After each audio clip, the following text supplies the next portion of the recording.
For this project, you will need some 26 gauge wire,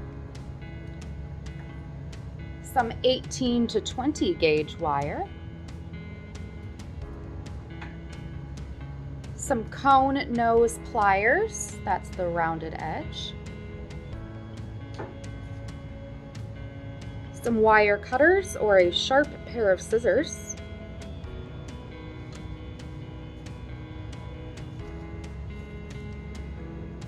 some glass beads that are 3 millimeters in width or stone chips that are 3 millimeters,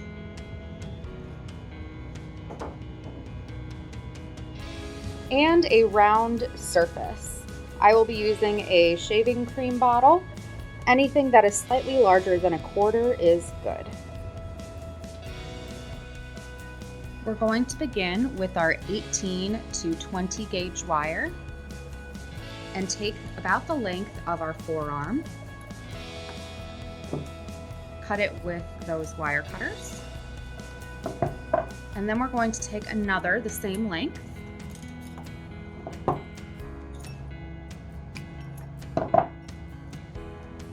Go ahead and line them up. Make sure that they're not too different. All right. We're then going to take both of these pieces, line them up. I like to wrap them around my finger. You can also tape them to the table if you want to. And we are going to twist them together. I like to try and get them the same distance apart every time I twist, because that way they'll be consistent.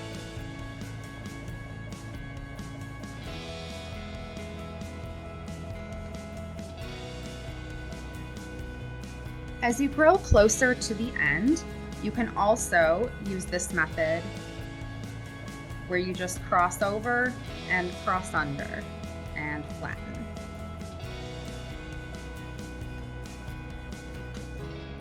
Cross over, cross under, and flatten. And that'll keep your looping going. Now that we have our entire wire woven together, I'm going to take the middle part because it is usually the nicest. The ends tend to kind of fall away from us. I'm going to wrap it around my cylindrical object very tightly, and then add a little bit of a twist at the bottom. Okay.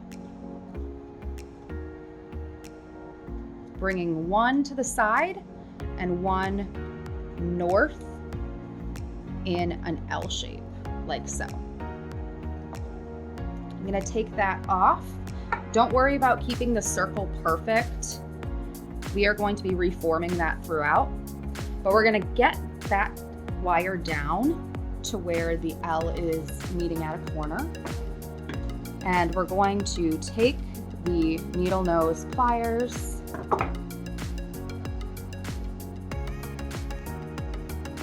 and squeeze it together right at that joint.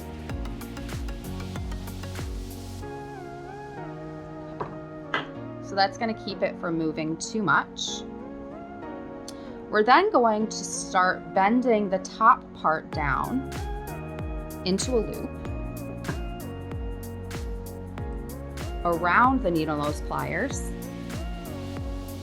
And we want a little bit of space at the bottom because we are then going to take the remainder of that loop and wrap it around itself a couple times. Make sure to keep the bottom of the L pointing away. We are just dealing with the top wire.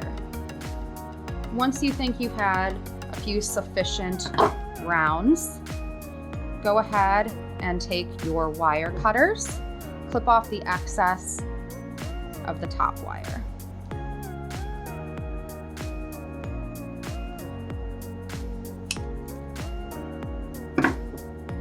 And now we just have the bottom of the L. And I'm going to make sure that I still have my loop present.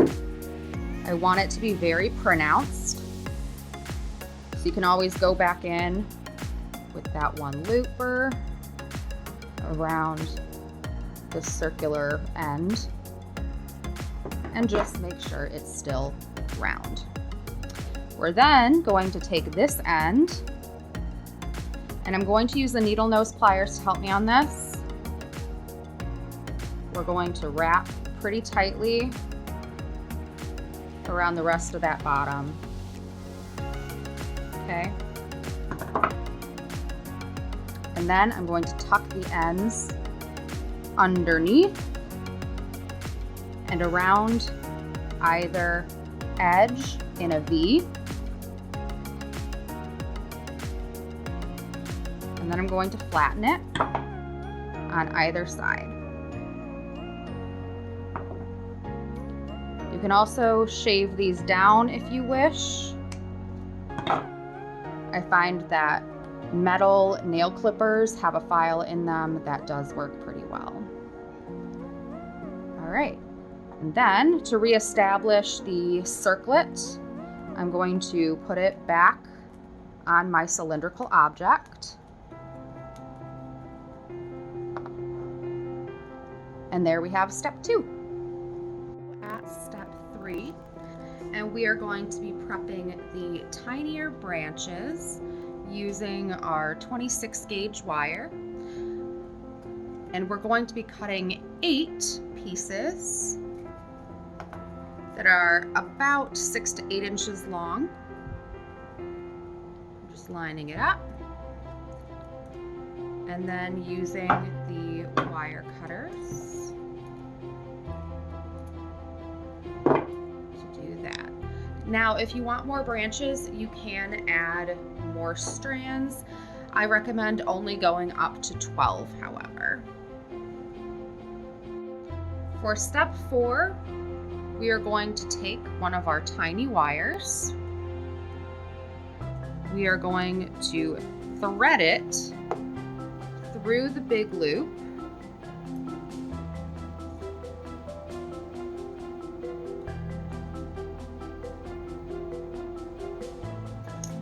Halfway. So there's about 4 or 5 inches on either side. And then we're going to loop it around the big circle. So the easiest way to do that is going to be to take one side, usually the one that's going underneath, and then wrapping it up and feeding it down and through. And then we're just going to tighten that. You can use your needle nose to pull tight as well, but we really just want a good 2 or 3 loops to hold on to the outer circle. And we're going to do that with all 8 of our wires, and make sure that you position them where you want them. So for this one, I'm starting off to the side, and then there's going to be another here, here, here, here, here, and here. For step 5, we're going to be doing a little bit more twisting. We're going to twist each bundle, and then we're going to twist those 2 bundles together to create the root system.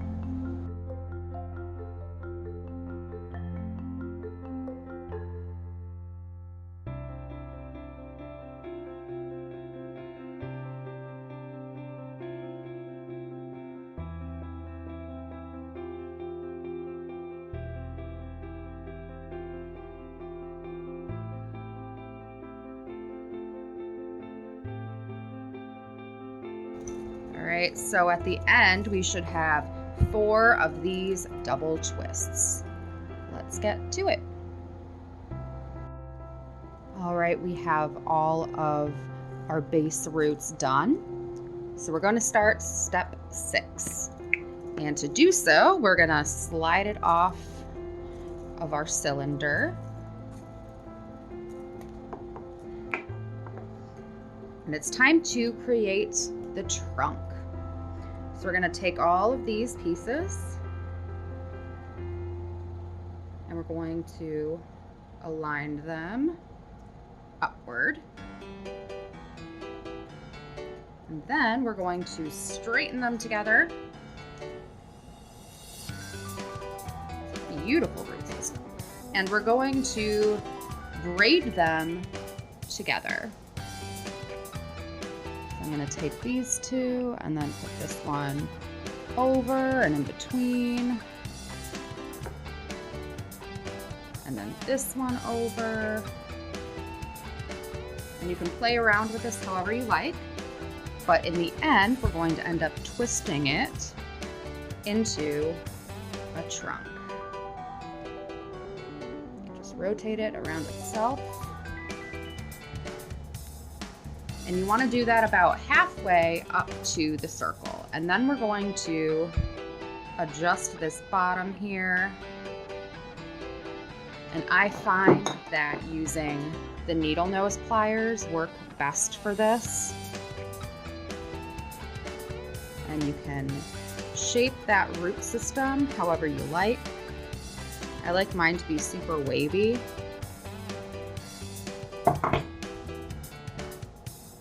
So there's my root system. And I'm personally a fan of when it goes up the sides. So you can always spread the little roots out as well. All right, now we're going to break this into twos again because I want 4 major branches, and it doesn't matter where they come off. They don't have to be in their original pairs. So I'm gonna untwist a little bit here until I get 2 that are close together.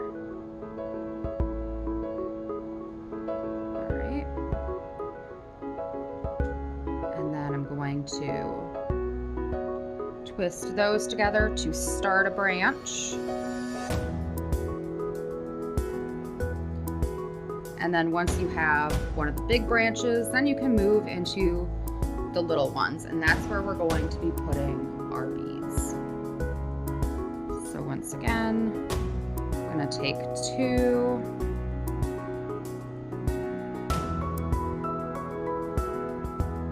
Those 2 are going to be a pair and turn into tiny branches. And I need to untwist some.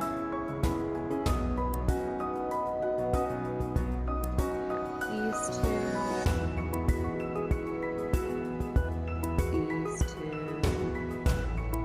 We're going to have a lot here. All right, once you have achieved what you want your branches to look like, we're going to move on and start adding our beads.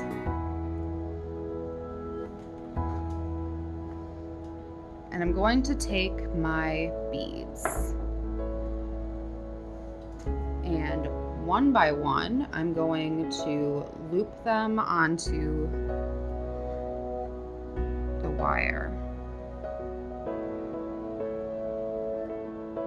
And then I'm going to use the wire next to it to twist that in place.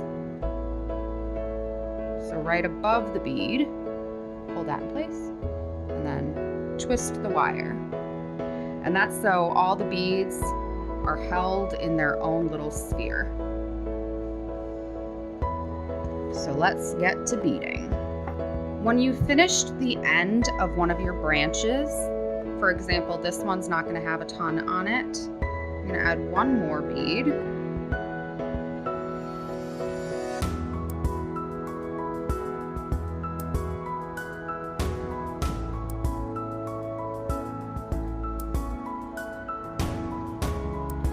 And then I'm going to wrap it around the outer circle.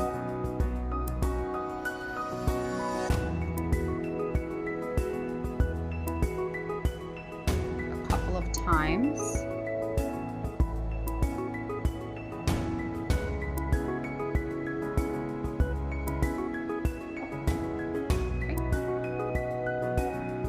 And then when I'm all done with the rest of my leaves and beads, I'm going to trim off the excess.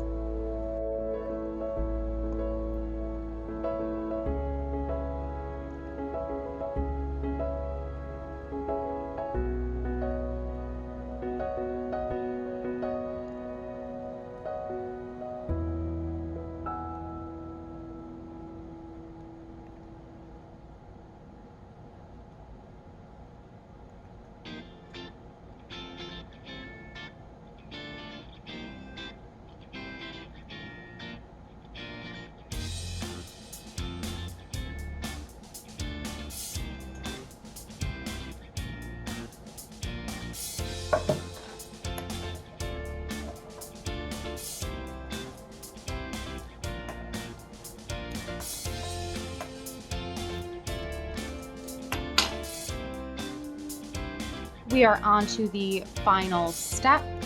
We have our completed pendant, but what we want to do is take our needle nose pliers and just give every joint at the end a good squeeze to make sure that the wires are flat.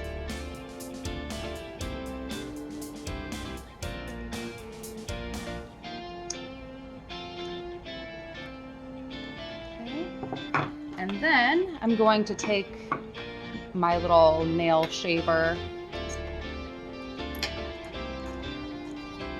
and I'm just going to go in one motion